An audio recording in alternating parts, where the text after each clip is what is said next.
বন্ধুসকল ভালে আছে। মই যে আহিলোঁ নৈ চাৰিআলিত এখন বেটিক কামি দোকান।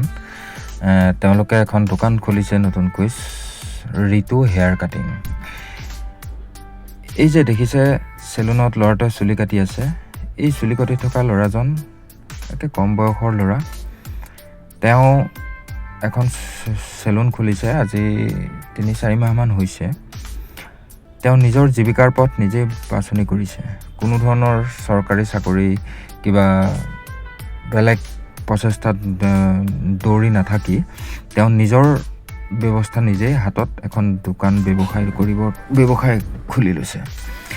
কথাটো হ'ল, আজিকালি যিটো সময়ত ল'ৰা ছোৱালী নিচাগ্ৰস্ত হৈ ধ্বংসৰ পথে আগবাঢ়িছে, যিটো কয় ড্ৰাগ এডিক্টেড, যিটো আপোনাৰ ভয়ানক শব্দ এটা, সেই চামৰ ল'ৰা ছোৱালীবিলাক সেই পৰিস্থিতিত এই ল'ৰাজন নগৈ তেওঁ নিজেই জীৱিকা কৰি ঘৰখন চলাই নিবৰ বাবে, ঘৰখনত হওক বা তেওঁ নিজৰ পকেট খৰচেই হওক, সেই উলিয়াবৰ কাৰণে তেওঁ দোকান এখন খুলি লৈ ইয়াত বহিছে।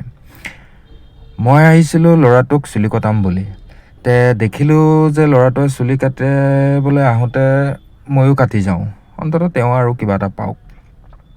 ল'ৰাটোৰ লগত কথা পাতি ভাল লাগিল। নৈ অঞ্চলৰে ল'ৰা, বেছ ভদ্ৰ ল'ৰা, ভাল লাগিল কথা পাতি।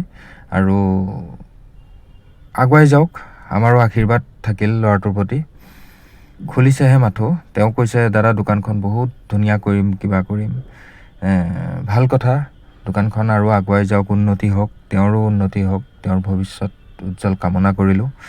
বাকী ভিডিঅ'টো মন গ'ল আৰু ভিডিঅ'টো বোলো বনাই দিওঁ। সৰু ল'ৰা, আগবাঢ়ি যাওক। দুটামান আহিব আপোনালোকৰ, আমাৰ নৈ অঞ্চলৰ ল'ৰা ছোৱালী আহিব, ইয়াতে কাটক। ল'ৰাটো আগবাঢ়ি যোৱাত অকণ সহায়ো হ'ব। ধন্যবাদ।